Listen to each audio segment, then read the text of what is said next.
Bonjour, bonsoir, bienvenue sur le plateau de Femmes, le magazine qui donne la parole aux femmes sur tous les sujets qui nous intéressent. Aujourd'hui, on va parler de féminité, on va parler de violence, on va parler de guide touristique, on va parler de club service, on va parler de rebond, on va parler d'entrepreneuriat, on va parler de boutithérapie, on va parler de rouge. Vous êtes sur Zitata, restez là.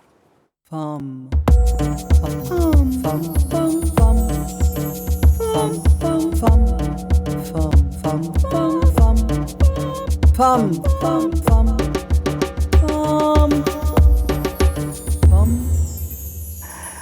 Voilà, avec moi aujourd'hui sur le plateau 2 dames et tout à l'heure, une surprise de taille. Nous allons retrouver une 3e invitée qui est assez loin de nous, qui nous attend là.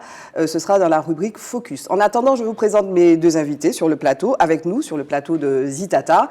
À ma droite, Séverine Pruffert. Comment ça va, Séverine? Bonjour Barbara, très bien. Ça va? Oui. Merci d'être là. À ma gauche, Flora Eliazor. Comment ça va, Flora? Très très bien, Barbara, merci pour ton invitation. Merci en tout cas d'être là. Donc on va parler, je vous laisse vous présenter, on ne va pas déroger à la règle, on commence par Séverine peut-être. Voilà, bonjour, Séverine Pruffert, 49 ans, et une vie et beaucoup de choses à faire. Une vie, on va dire plusieurs vies. Et c'est d'ailleurs pour parler de toutes tes vies que tu es là cet après-midi, oui. Puisque on se connaît parce que tu es conseillère municipale, tu es rotarienne, tu es maman, et puis tu as eu des petits problèmes de santé qui t'ont aidé à faire des choses très très très importantes pour ta vie, et tu vas nous en parler aussi, parce que sur le plateau on invite des femmes donc qui font tout, et puis on se rend compte que les femmes font beaucoup de choses dans une vie. En tout cas, merci d'être là, Séverine. Flora, est-ce que tu peux te présenter s'il te plaît? Oui, bien sûr. Alors, pour me connaître, moi, il faut savoir que je suis dirigeante de sociétés, de 2 sociétés. Une qui travaille dans le domaine du coaching et l'autre dans le management de risque. Je suis aussi dans beaucoup d'associations, et puis celle la plus récente qui est celle de 60 000 rebonds. On va en parler tout à l'heure. C'est quoi 60 000 rebonds? C'est une association pour les entreprises, pour les chefs d'entreprise? Alors en fait, c'est une association qui fait 10 ans cette année. Aux Antilles-Guyane, elle a 1 an d'existence. L'idée, c'est d'accompagner des entrepreneurs qui connaissent la perte de leur entreprise. Et là, en période de Covid, on sait qu'il va y en avoir. Et donc, c'est les accompagner au rebond. Et les accompagner à quel rebond? Soit vers un nouveau projet salarial ou soit un nouveau projet entrepreneurial. En fait, l'idée, c'est vraiment d'être là en termes d'accompagnement, d'aide, pour qu'ils puissent vraiment rebondir, parce qu'en réalité, il n'y a rien qui existe, Barbara. C'est vrai qu'on parle beaucoup des salariés. Ben oui. Dans la période effectivement du Covid notamment, il y a eu des aides aux entreprises, il y a du chômage partiel. Mais par exemple, un chef d'entreprise, il n'y a pas de chômage. Alors, ça dépend de son statut, mais en réalité, on sait très bien que même s'il il peut obtenir un chômage, ce n'est pas énorme ce qu'il peut obtenir. Et puis, de toute façon, ce n'est pas la logique d'un chef d'entreprise d'être au chômage non plus. Donc, il faut surtout comprendre la psychologie du chef d'entreprise. Quand il perd l'entreprise, il perd sa propre identité. Voilà. Et si tu veux, ce qui est incroyable, c'est que le Covid a accéléré un processus qui avait déjà commencé depuis un bon nombre d'années, puisque je te dis 60 000 rebonds existent depuis 10 ans.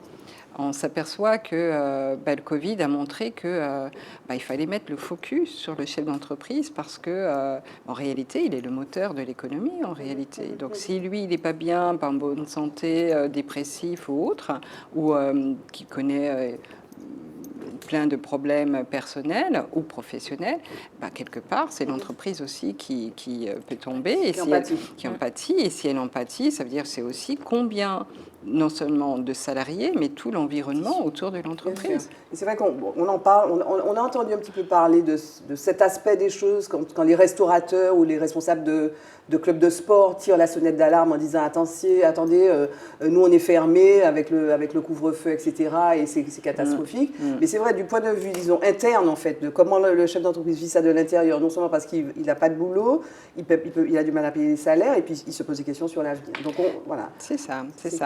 Et puis si on comprend bien encore mieux parce que ça a été beaucoup mis en avant ces derniers temps, parce qu'on a un peu mieux regardé ce qui pouvait justement être dans la logique du chef d'entreprise pour entreprendre. On s'aperçoit que lui, il est toujours tourné vers l'avenir. Or, qu'est-ce qui se passe aujourd'hui? On est dans un contexte d'incertitude. Donc, quelque part, il est dans une situation où sa manière d'agir, elle est mise à défaut là, en ce moment. Donc, et depuis 2 ans. Avec probablement des répercussions, effectivement, ça dure, donc, morales et psychologiques. Oui. Tout à fait. Mais d'ailleurs, l'année dernière, il y a eu une loi qui est sortie pour accompagner des entrepreneurs, mais sur le plan de la médecine du travail, ce qui n'existait pas. D'accord. Donc tu vois, il y a plein de choses nouvelles qui se mettent en place du côté du chef d'entreprise, parce qu'on se rend compte que tout le dispositif français est bien mis en œuvre du côté des salariés, et puis le chef d'entreprise, il faut aussi le protéger quelque C'est part. compliqué. Voilà. Ok, je vous propose qu'on fasse notre premier stop, rubrique Focus, et on va retrouver mon invité.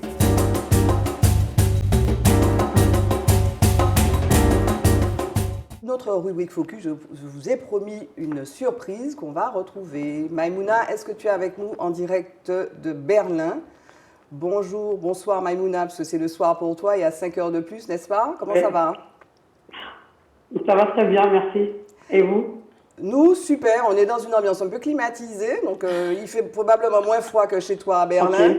Bon, mais je vois que tu es pas très couverte, donc il doit faire aussi chaud que nous, il fait chaud dehors. En tout cas, je suis ravie de t'avoir, Maïmouna. On va pas faire comme si on se connaissait pas. On se connaît depuis au moins, ça va faire, je sais pas, depuis 2003, on se connaît.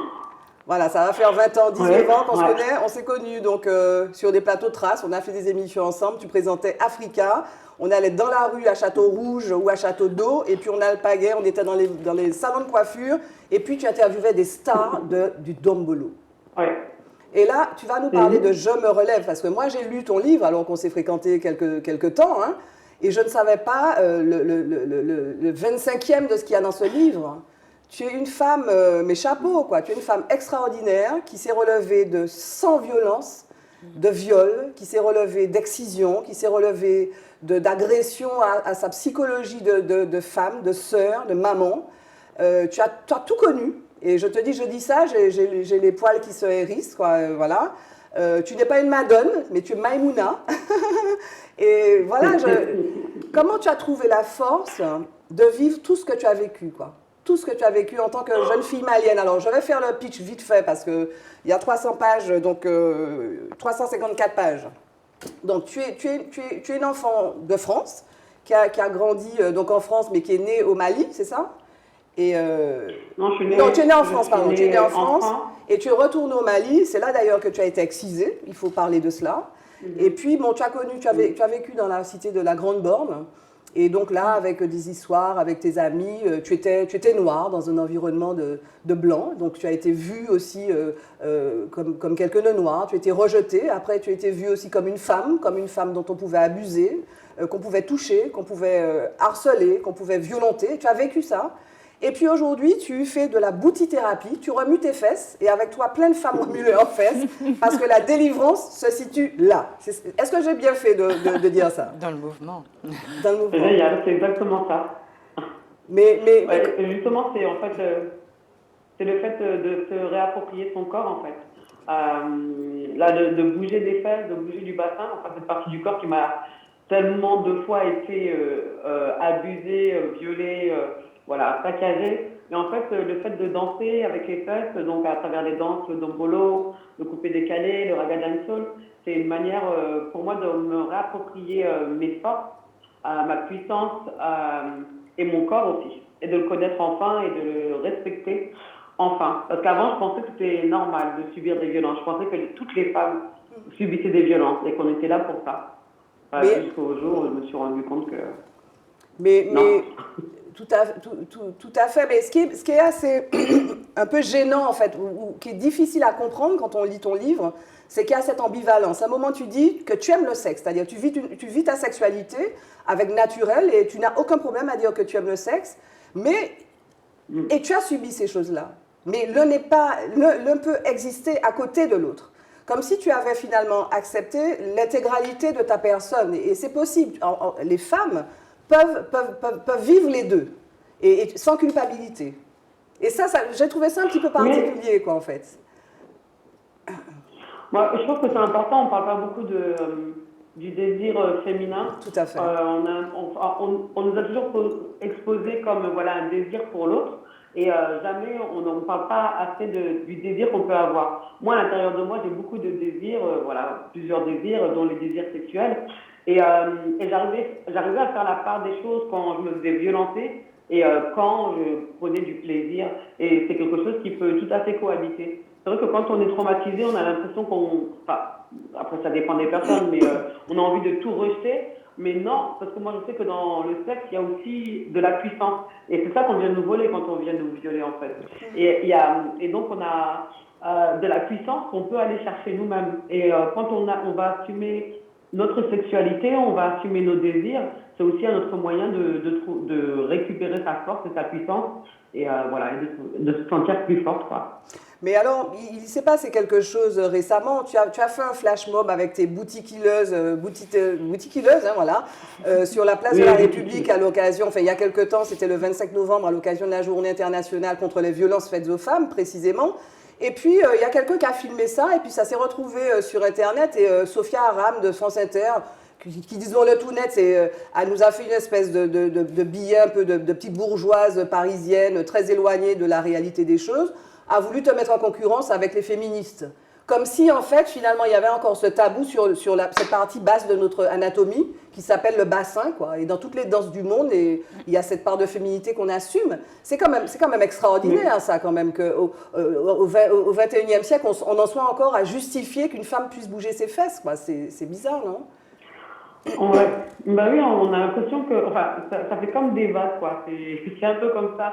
Il y a des fois, on a l'impression que ça y est, on est libéré, on peut vraiment assumer cette sexualité, on peut faire ce qu'on veut de notre corps. Et là, bah, voilà, on se retrouve en novembre 2021 et on est jugé, on est enfin massacré sur les réseaux sociaux et c'est repris par une femme qui va sur une grande antenne de la radio qui va nous descendre encore plus. Elle n'a pas du tout cherché à en savoir plus sur notre travail et je pense qu'elle n'a pas dû taper boutithérapie sur Internet. Elle a juste repris tous les commentaires masculinistes qu'il pouvait y avoir, tous les commentaires, voilà, où, enfin, à vouloir nous opposer avec des féministes. Ouais, dans le féminisme, enfin, c'est large comme mot, c'est large comme combat, et c'est dommage qu'on se tape dessus les unes les autres, quoi. On a toutes des fesses, on a toutes un sexe, voilà, on a toutes des seins, et on en fait ce qu'on veut, en fait. Et avec la boutithérapie, c'est ce qu'on a envie de dire. Dans la rue, on peut voir les hommes faire de la musculation, de la gonflette, être torse nu. Mais à partir du moment où une femme va faire un petit coup de bassin, ça y est, c'est horrible. C'est comme si on devait exister qu'à travers le regard de l'homme. Si une femme fait ça, c'est forcément pour l'attirer. Alors que non, moi, pour cette chose-là, je fais autre chose. Quand je bouge mon bassin, c'est vraiment pour me faire du bien, pour lâcher mes émotions et, voilà, et pour me connecter avec les autres femmes. Et tu as eu, alors aujourd'hui tu es à Berlin, tu as quitté Paris. Tu peux nous expliquer dans quelles conditions tu es partie de Paris? Alors, je suis partie de Paris en 2018. J'ai rencontré un Allemand quand j'allais à Los Angeles et donc voilà, c'était mon copain et il m'a motivé à venir à Berlin. Moi, en fait, je ne voulais pas forcément venir ici, mais en tout cas, ce qui était sûr, c'est que je voulais quitter Paris. Je voulais quitter la France. J'avais trop de pression, j'arrivais pas à trouver ma place. Et voilà, j'avais vraiment besoin de changer d'air.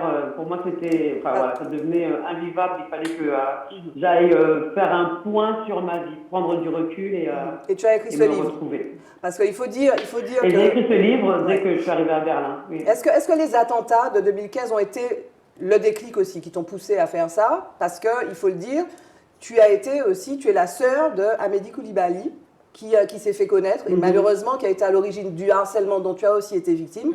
Puisqu'il a été terroriste. Il a tué des gens, dont une Martiniquaise d'ailleurs, en 2015. Et ça, tu as eu toute cette pression sur toi à ce moment-là. Oui, j'ai eu la pression des journalistes qui voulaient absolument que je parle, mais en fait, je ne savais pas de quoi ils voulaient que je parle exactement. On me posait beaucoup de questions par rapport aux agissements de mon frère. Le truc, c'est que on avait des vies complètement opposées. Bah, moi, j'allais exiger mes fesses d'un côté, et puis lui, il préparait ses choses de l'autre. Et c'est vrai que, enfin, on a voulu me poser plein de questions autour de ça, et c'est des choses auxquelles je ne pouvais pas répondre.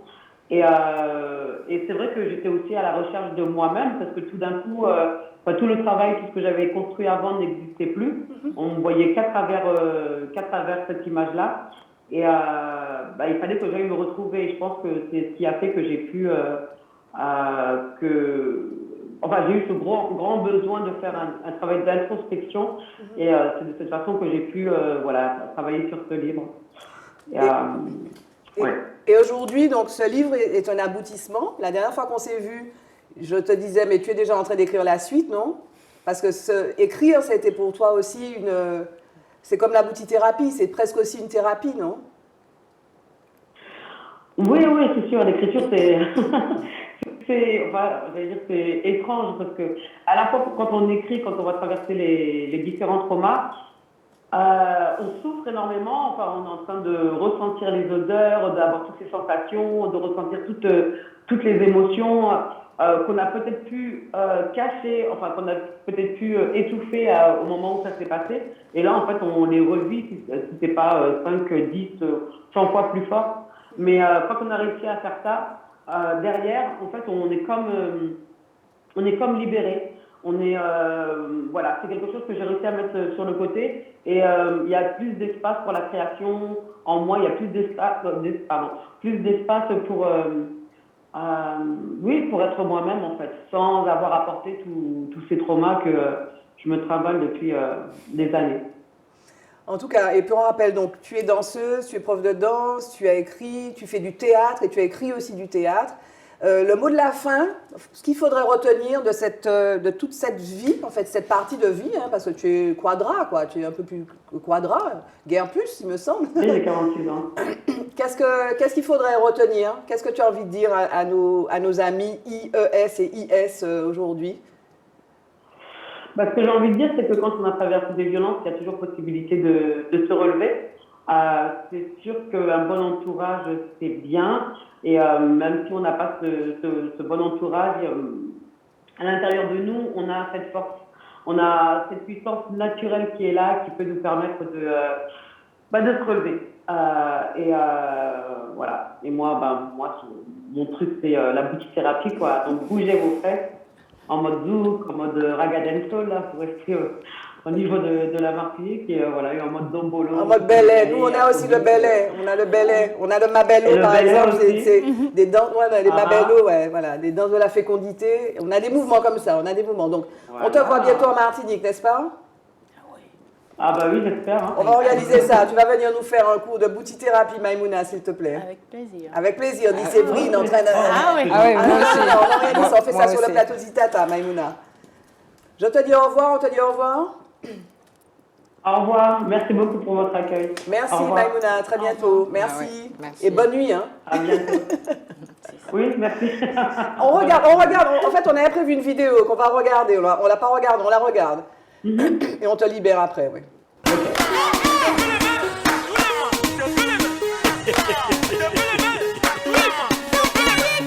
Allez, premier kata, deuxième kata, Moussa Traoré, allez, troisième kata, décalé chinois. Parmi tous les cours de dancehall ou de ce genre de danse que j'ai suivi jusqu'à maintenant, c'est vraiment le seul qui assume toute la féminité et toute la passion, vraiment pour les filles qui ont envie de démontrer leur personnalité. Je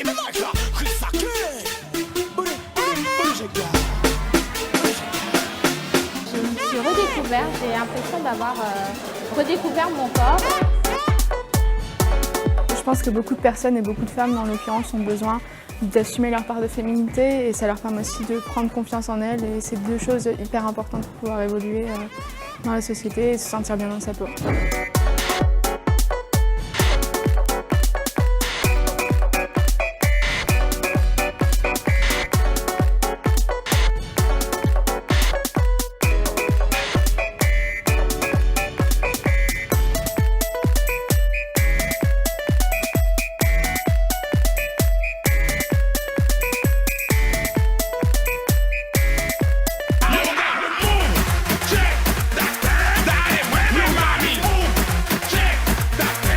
Quelque chose de très très beau et de très émouvant dans sa simplicité finalement. Il y a quelque chose de revenir à l'essentiel.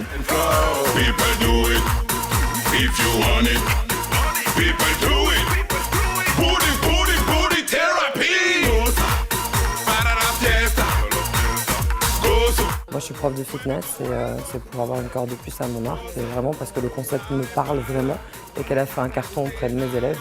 Donc j'ai une réelle demande. Derrière, je suis venue pour cette formation.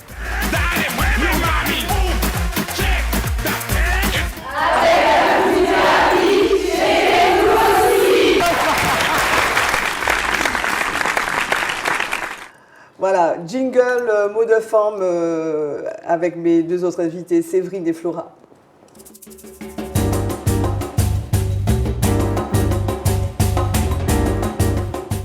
Alors, Séverine et Flora, c'est édifiant ce qu'on a entendu, hein, c'est inspirant. C'est inspirant, c'est édifiant, c'est résilient. Enfin, moi, je trouve que c'est plein de courage. C'est beaucoup de courage, oui, beaucoup d'énergie. Voilà, dans l'action. Mais vous volonté, aussi, vous êtes dans l'action. Détermination. Vous êtes dans la détermination, hein, vraiment. Ah oui. Voilà, mais on retient que voilà, on est libre, on est maîtresse de notre corps, on en fait ce qu'on veut dans le respect. C'est ce que tu disais, oui. oui, dans le respect. Mais elle a aussi une volonté de transmission dans ce qu'elle fait. Hein. Absolument, de transmission et d'aide aussi aux autres. Parce que vous incarnez aussi, mesdames. Séverine, avec le Rotary, on va parler un petit peu de ton engagement rotarien. Le point de départ, c'était que le Rotary de Saint-Pierre a produit une carte en fait pour Saint-Pierre, la ville de Saint-Pierre, moins des centres Saint-Pierre, 3 circuits. 3 circuits de visite. Voilà, de visite. Voilà. Et surtout un QR code attaché et une application qui s'appelle Saint-Pierre en poche, qui peut être donc téléchargeable par tout le monde. Voilà, donc le point de départ, un petit peu de la genèse un petit peu. La genèse, ça fait 8 ans qu'on travaille ce projet-là. Le Rotary est une association formidable. Rotary International. Et toi, tu es engagée depuis longtemps? Moi, je suis engagée depuis longtemps parce que j'ai la chance. Mon papa a été rotarien, président de ce club, et j'ai été intégrée à peu près 8 jours avant qu'il décède. Donc, c'est une grande famille. Certains des rotariens actuels m'ont connue petite. Donc, c'est vraiment un partage et je suis avec des grands frères et des grandes sœurs. On a l'impression, moi, j'ai jamais fait partie d'un club service, on a l'impression que c'est réservé, on va le dire comme ça, une petite élite, des gens bien pensants qui se retrouvent. Non, c'est pas la loge, c'est pas, non? Du tout. On a l'impression d'un truc un peu fermé. Non. Non, on se trompe. Ah oui, complètement. C'est-à-dire que comment je fais si je veux accéder au Rotary, qu'est-ce que je fais? Je fais toc toc toc, c'est moi, comment je fais? Ben on t'invite, Barbara. Viens, sans problème. Mais tout le monde peut adhérer. Tout le monde peut adhérer. Voilà. Bien sûr. Voilà. Et l'idée, c'est quoi? C'est d'être au service de... C'est quoi votre devise, d'ailleurs? Alors, la devise, c'est servir d'abord. C'est-à-dire qu'être au service de la communauté sur des plans assez différents. Donc, le Rotary Club de Saint-Pierre, notamment, au-delà de Mont-des-Centres de Saint-Pierre, nous avons fait hier une action de panier solidaire, par exemple, remis des paniers à des CCAS du Nord-Caraïbe pour aider à peu près une vingtaine de familles. Des familles un petit peu en difficulté, même momentanées. Voilà, donc nous travaillons aussi avec les CCAS quand nous disposons suffisamment de stock ou de choses qu'on nous donne, parce que les gens nous donnent, parce qu'ils savent que derrière ça sera redonné en toute transparence, en fait. Voilà, il n'y a pas de retenue, on ne garde rien pour nous, bien évidemment.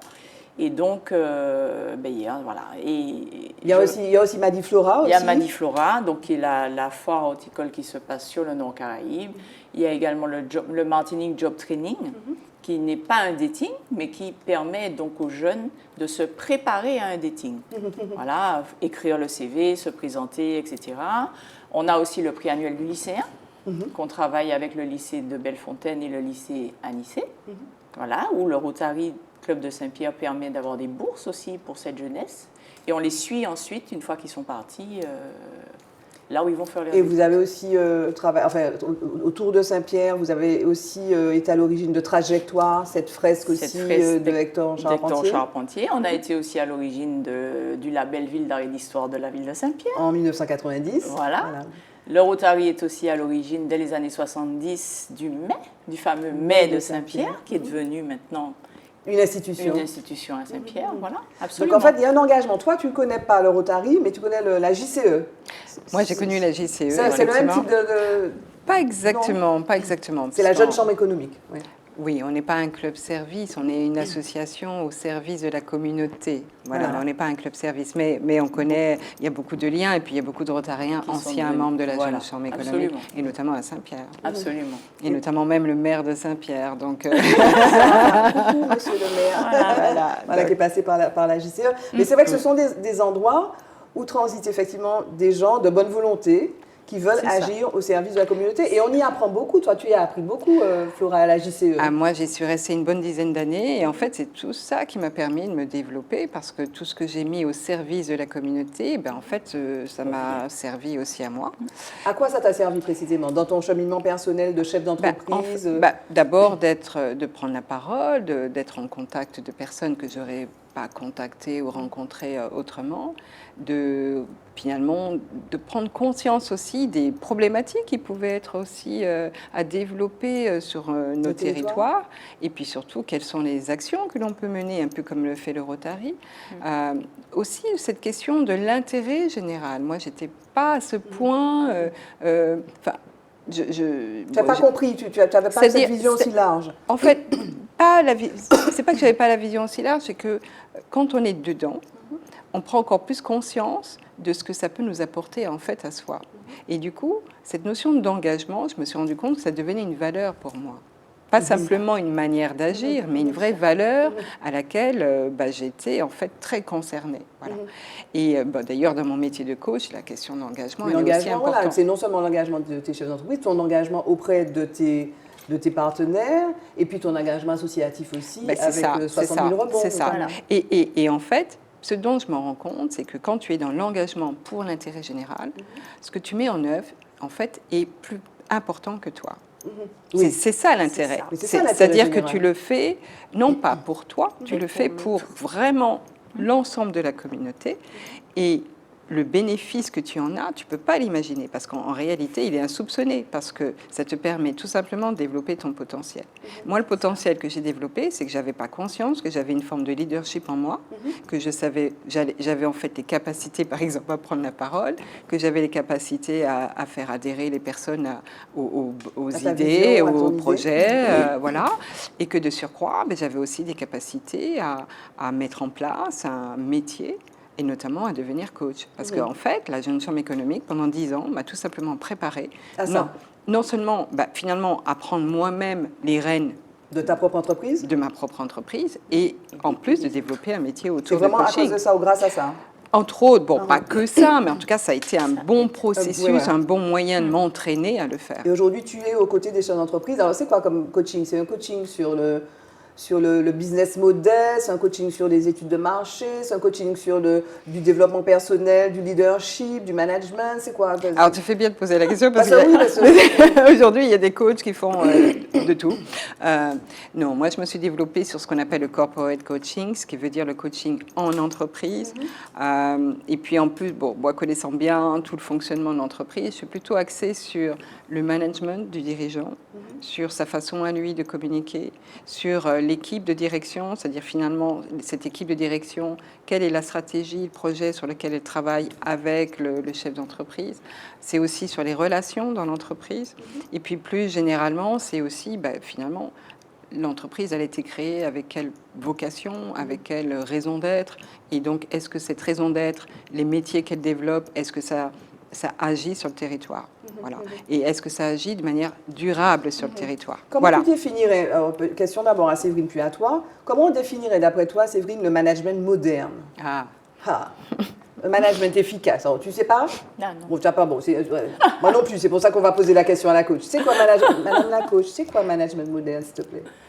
C'est celui... Ou efficace, quoi. On parlait, d'engagement pour l'intérêt général. C'est celui qui se met au service, justement, d'une production. Et pas tout doucement, il faut parler un petit peu plus fort. Il faut que je parle plus fort? Non, parce que j'entends pas bien, en fait. C'est ça. Non, dis-moi. Ou c'est parce que tu veux vraiment savoir? C'est aussi technique. C'est ça. Écoute, le management, en réalité, a changé. Aujourd'hui, ce que l'on met en avant dans le management, c'est de dire, est-ce que ce management est mis au service d'une production, justement, efficace au sein de l'entreprise, où toutes les personnes parties prenantes de cette production, finalement, œuvrent ensemble et trouvent un sens à ce qu'elles font. C'est ça. Voilà. C'est-à-dire, est-ce que, par exemple, je te donne un exemple, quelqu'un, même, comme diraient certains, au bas de l'échelle, la personne qui vient nettoyer les locaux, elle vient juste nettoyer les locaux ou elle permet à l'entreprise d'accueillir de la plus belle façon toutes les personnes qui y arrivent. C'est ça le sens de l'action. Et le management, il est au service de ça. Et du coup, permettre à toutes les personnes qui viennent travailler dans cette entreprise le fassent avec une conviction qu'elles contribuent à quelque chose. Tout à l'heure, qu'elle n'ait pas envie de te savonner la planche, quoi. Bientôt de te mettre n'importe quoi mais même de mal le faire. Même de mal le faire. C'est ça. Quand on arrive dans une entreprise où, ne serait-ce que quand on est accueilli, on nous propose un café, ou on va dans les toilettes de l'entreprise et tout est propre, ça sent bon, c'est très agréable. Et ça, c'est du service. Bien sûr. Voilà.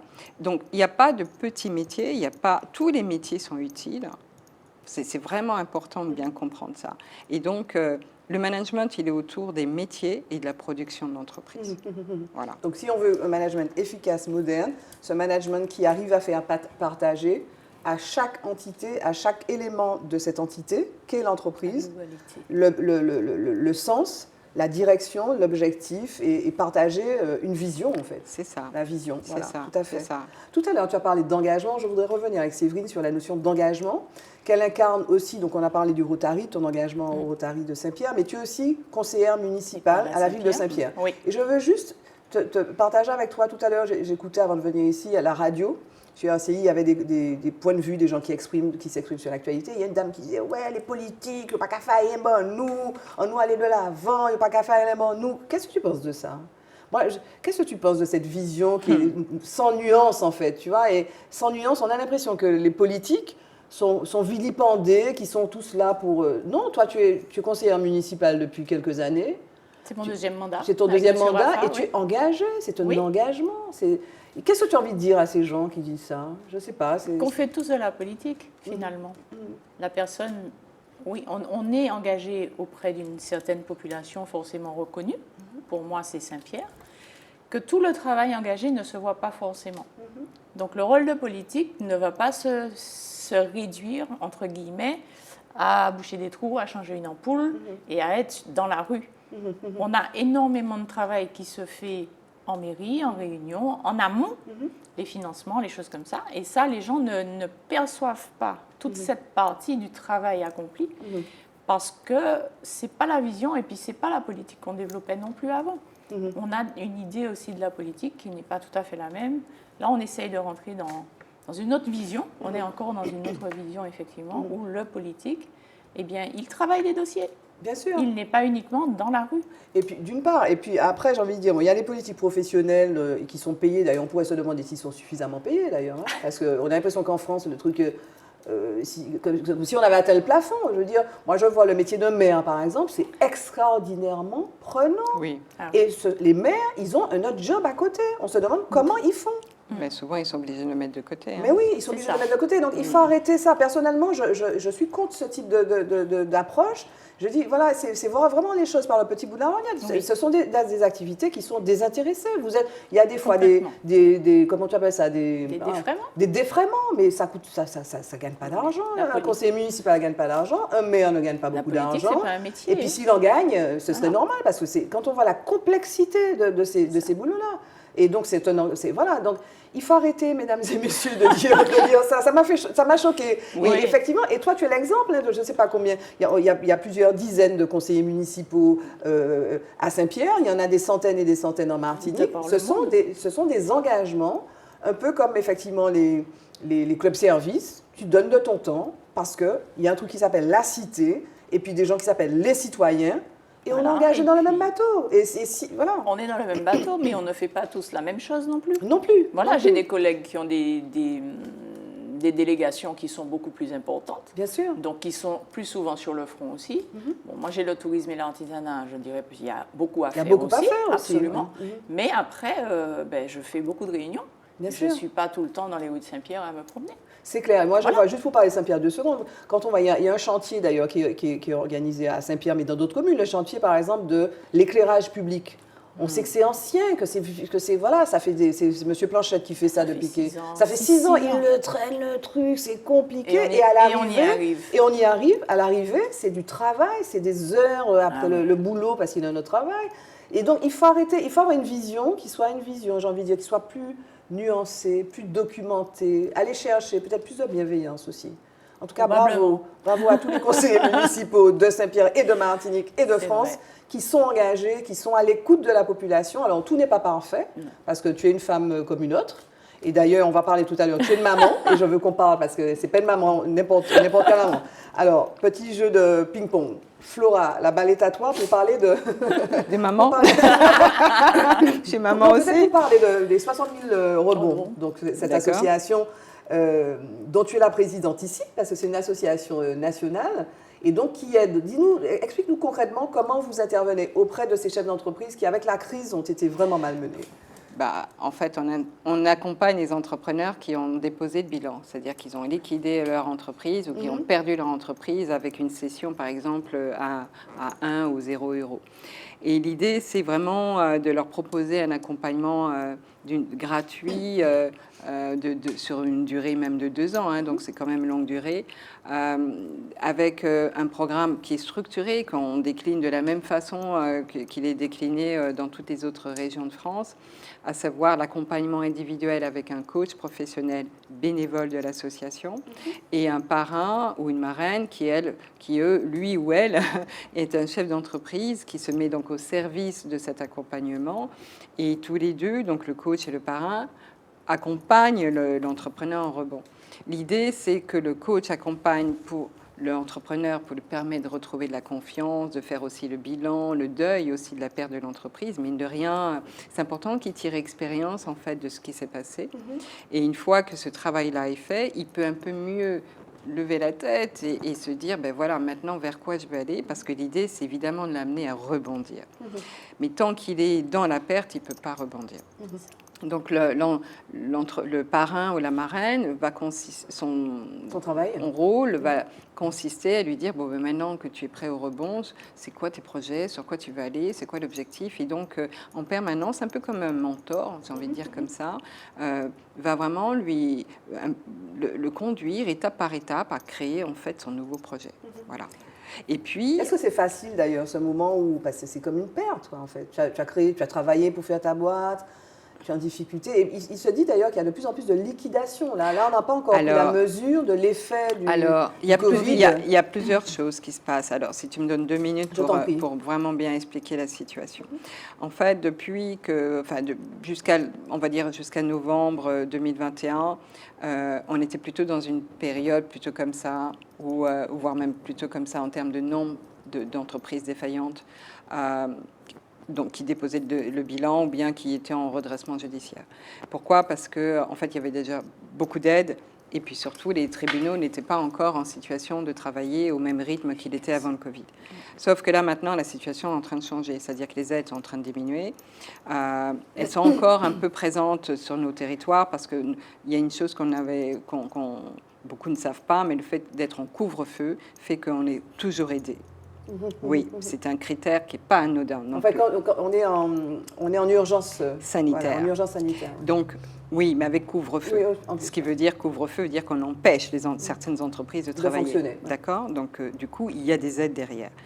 Mais effectivement, là où tu as raison, c'est que de plus en plus maintenant, les tribunaux, il n'y a pas longtemps, il y a même 2 magistrats du tribunal de Fort-de-France, du tribunal de commerce de Fort-de-France, qui sont venus à la radio pour alerter en disant attention, depuis plusieurs mois maintenant, et elles ont remonté jusqu'au mois d'octobre, nous sommes en train d'avoir plusieurs dossiers et il y a très très peu de dossiers de redressement. On passe directement à la liquidation.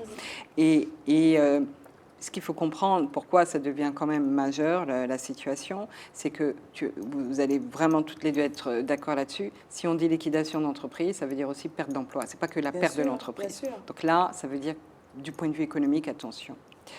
En plus, ce qu'on sait, c'est qu'en fait, la vague, on sait à peu près à quelle période elle va arriver.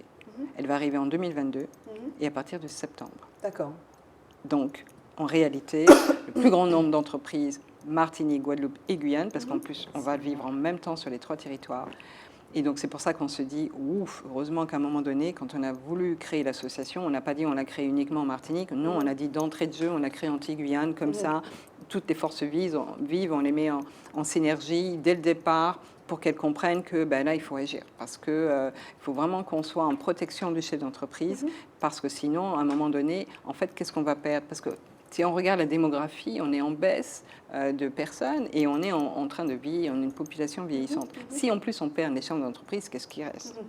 Donc là, c'est vraiment s'interroger en se disant, puis des chefs d'entreprise, force vive. Donc comment vous anticipez ça? Comment vous anticipez? Donc, en fait, comment anticiper? Pour tout te dire, et à toi Séverine et puis à toi Barbara, là, on s'est rapproché du tribunal, de tout l'appareil judiciaire, des avocats, des experts comptables, de la chambre de commerce, des entités patronales. Bon, certaines étaient déjà venues vers nous, les banques, par exemple. Même Pôle emploi, voilà, par exemple. Ah oui, ça a l'air de vous étonner, mais en fait, Pôle emploi est un excellent partenaire pour nous aider, justement.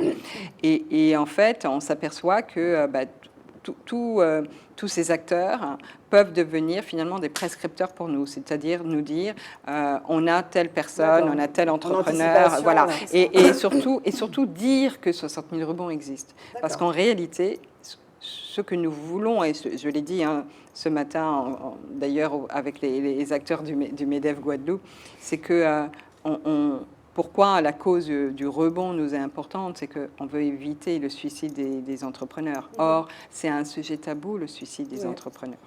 Et puis, Barbara, tu me permettras de dire juste une dernière chose, c'est que derrière la volonté que l'on a d'accompagner au rebond des chefs d'entreprise, on a une cause sociétale très importante qu'on veut vraiment déployer au maximum. Et c'est encore plus vrai ici dans nos cultures antillaises, ultramarines. C'est la question de l'échec, le regard sur l'échec. Surtout ici, tu vois, sur des lieux, des territoires où on se connaît tous. On a le droit d'échouer. Là, c'est l'idée. Quand on échoue, on apprend. Là, c'est même plus le droit. C'est que échouant. C'est vraiment se dire... on a eu un administrateur qui nous a dit une formule il n'y a pas longtemps et ça nous a un peu étonnés. Mais moi, je la reprends à mon compte parce que je me dis que c'est elle qui a raison. Elle dit... En fait, en réalité, un chef d'entreprise qui n'a pas échoué, qui n'a pas eu un jour à vivre la liquidation, il n'est pas un chef d'entreprise. C'est-à-dire que ça doit devenir quelque chose de commun. Oui, voilà. Tu vois? Voilà, mais tu rebondis, tu échoues, tu te relèves, paf. Mais on est super, on est dans le thème. Tu rebondis, tu te relèves. Mais c'est ça, non, mais c'est ça. Voilà, j'en arrache mon... Mais c'est exactement ça. Tu échoues, tu rebondis, tu te relèves, tu rebondis. On apprend de ses échecs. Est-ce que je peux passer la parole à Séverine maintenant? Je te remercie. Ah oui, mais merci de me l'avoir donné à ce point. Merci. Séverine, je voudrais qu'on parle de ton rôle de maman, parce que je te vois régulièrement avec ton fils, et tu es donc maman de garçon, de grand garçon, qui est handicapé. Oui. Et que tu assumes, et ça t'a forgé aussi mental, ça. Oui. Alors, on va résumer un petit peu. Oui, on va résumer un petit peu. Maxime va avoir 18 ans le mois prochain. J'avoue que ça a passé très vite. Première grossesse, un seul enfant, accouchement normal, et à 2 mois et demi de vie à peu près, Maxime fait un AVC. Wow. Donc forcément, on n'est pas préparé. On n'est pas préparé à ça. Voilà, personne. Non. On fait ce qu'il faut. Tu fais face. On n'a pas le choix. Avec ton époux, ton C'est compagnon? mon enfant, absolument. Avec mon enfant, et puis... on entend le diagnostic, on nous le rend et on nous dit, bon ben voilà, c'est un bébé, il n'a que 2 mois et demi, il sera peut-être sourd, muet, il ne va pas marcher, handicapé, on ne sait pas. Oui, il sera handicapé, mais on ne sait pas comment. Et j'ai répondu au médecin, peu importe, c'est mon enfant et je l'aime. Je ferai ce qu'il faut. Eh bien, on a fait ce qu'il faut. Et on a déjoué aussi beaucoup de pronostics qui avaient été posés par ces médecins, qui font que Maxime aujourd'hui évolue à son rythme, avec sa normalité qui est devenue la mienne, parce que c'est mon fils, et que si je ne fais pas, qui va faire à ma place? Donc oui, Maxime, c'est toute ma vie, c'est toute ma réussite aussi, entre guillemets, parce que il va à l'école. On lui donne une vie aussi normale que possible, mais avec... Après, il faut savoir où est-ce qu'on met le curseur de la normalité. Voilà. Donc, je fais avec ses handicaps, parce qu'en fait, il n'a pas qu'un seul handicap, il a plusieurs handicaps, et on vit avec ses handicaps. Mais est-ce que l'environnement, parce que est-ce que l'environnement est favorable à ça? Est-ce que tu, comment dire, est-ce que tu t'es senti entendu, écouté? Est-ce que il y a eu à faire de la place? Comment ça s'est passé? L'environnement familial a été facile parce que tout le monde m'a aidé. C'est vrai que l'importance de la famille derrière en soutien, c'est primordial, surtout au début. Parce que premier enfant, première grossesse, tu accouches normalement, tu te dis bon, c'est ce qui arrive à tout le monde. Sauf que quand tu es frappé par le handicap, quand ça arrive comme ça, on n'est pas préparé. Donc il faut accuser le coup et il faut rebondir. Et là, l'enjeu de la famille et de l'entourage est très très important. J'ai la chance d'avoir des gens qui nous aiment autour de nous et qui jusqu'à aujourd'hui sont là, absolument, y compris mon compagnon. Spéciale dédicace au compagnon. Voilà. On ne saura pas son nom, mais c'est pas grave. Hervé, on peut dire. Salut Hervé.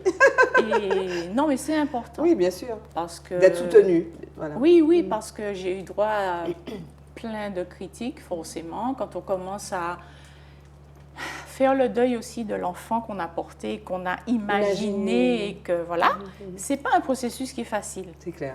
Il faut l'assumer, il faut le faire.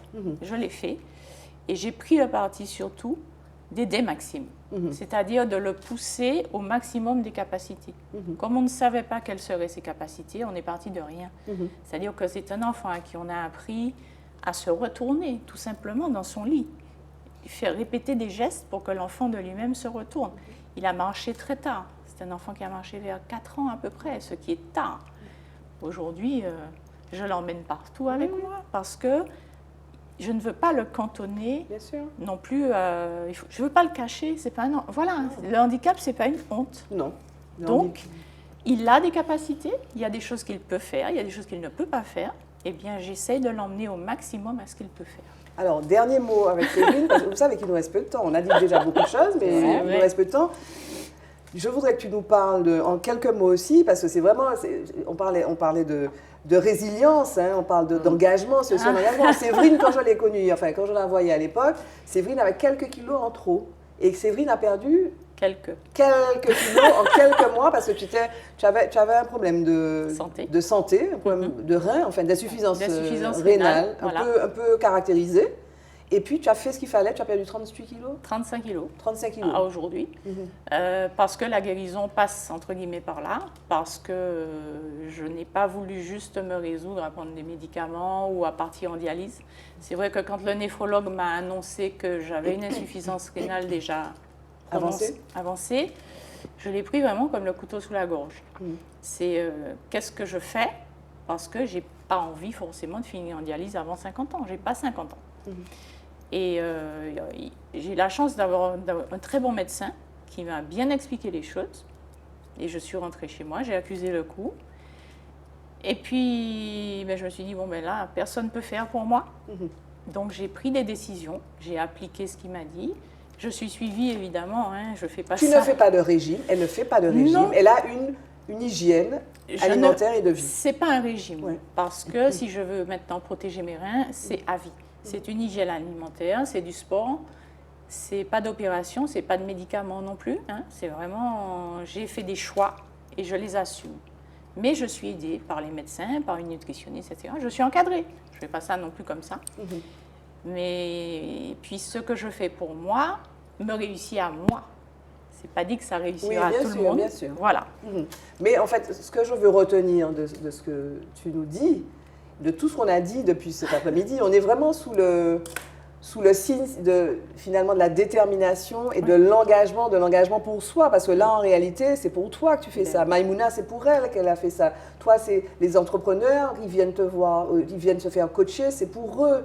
Donc nul autre que nous-mêmes ne peut faire ce que nous avons à faire, n'est-ce pas? C'est exactement ça. C'est exactement ce que tu dis. En fait, on met en avant la dimension humaine avant tout, j'ai l'impression. Et puis surtout, finalement, un peu le côté, est-ce qu'on est capable de développer notre intériorité, tu vois? Parce que si on la développe, après, ça se voit à l'extérieur.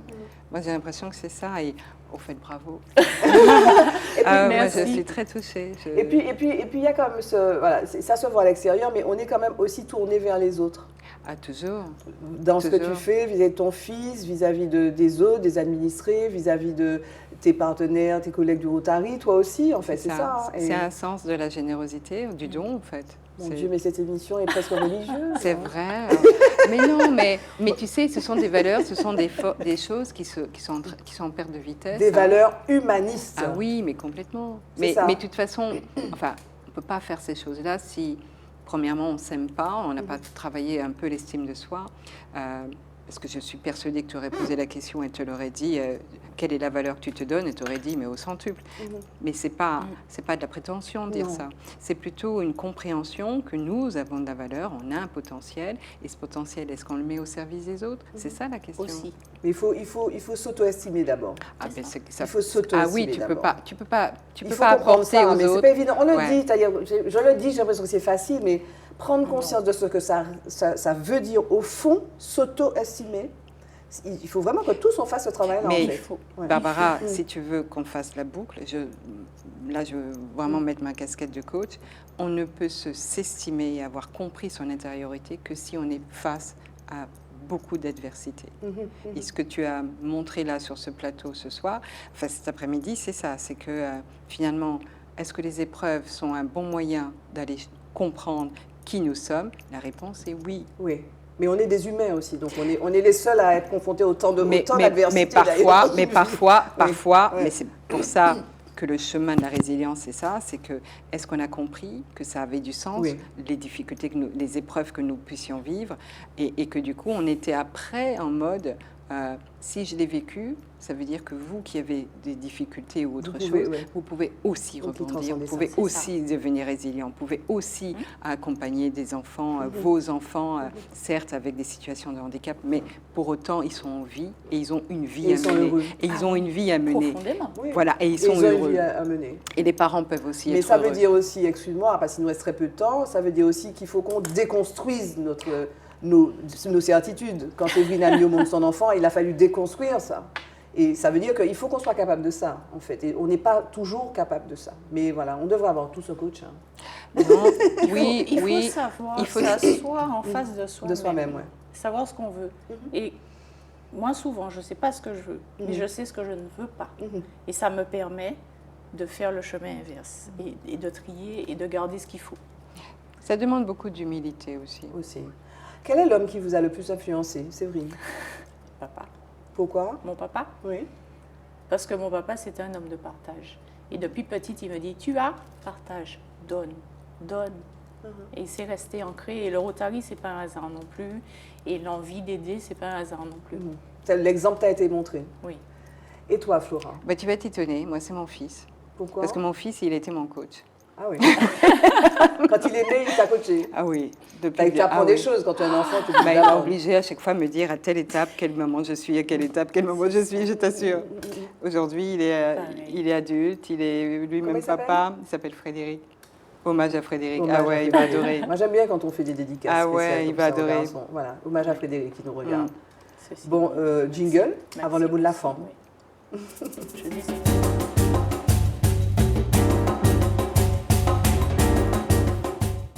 On est toujours la personne de quelqu'un d'autre. Le mot de la forme, c'est le jingle pour dire le mot de la fin. On est arrivé au terme. Vous avez vu le temps passer? Non. Du tout? Non.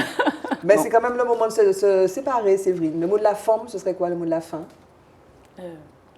C'est que déjà tu veux? fini. Oui, c'est déjà fini. On était bien là. Oui, on était bien. Est-ce que tu veux rajouter quelque chose? Oui, merci. Merci de ce temps d'échange. Merci Je d'être suis quand venue. même relativement timide. Non, ça s'est bien passé. Hein. Voilà. Elle est bien. Hein, bah, on va dire, hein. Non, merci d'avoir été avec nous, d'avoir été si, si naturel et si sincère dans ce partage. Hein. En tout cas, généralement, ça se passe comme ça, mais c'est vrai qu'on dit ce qu'on veut, mais en même temps, le partage qu'on a eu aujourd'hui était très sincère et c'est important pour nous. Flora, le mot de la forme, ce serait quoi? Ah, mais vive Zitata. Zitata, excuse-moi. Zitata. Ouais, non, mais je me Et suis l'émission embrouillée. s'appelle Forme. Oui, Forme. ben, c'est ça, parce que si tu veux, ce que je vois, c'est que c'est formidable et la manière dont on peut échanger comme ça et voilà, donc, librement, spontanément, Il faut comme des tu l'as espaces dit. de dialogue quoi, et d'échange. puis- Voilà, on peut ne pas être d'accord, mais voilà, on échange et on parle. Mais il y a beaucoup de profondeur aussi. Voilà. Merci. Grâce à vous. Oui, mais ouais, voilà. Moi, je repars, mais alors gonflé à bloc. Mais nous aussi, grâce à vous. Merci Séverine, merci Flora d'avoir été Merci, Barbara. les Merci, invités. Séverine. Et puis merci à Maïmouna qui a raccroché, mais il est tard pour elle. Et puis nous, on se retrouve pour un prochain épisode de Forme avec des femmes tout aussi extraordinaires et inspirantes. Restez sur Zitata. Bye bye. À bientôt. Bye bye.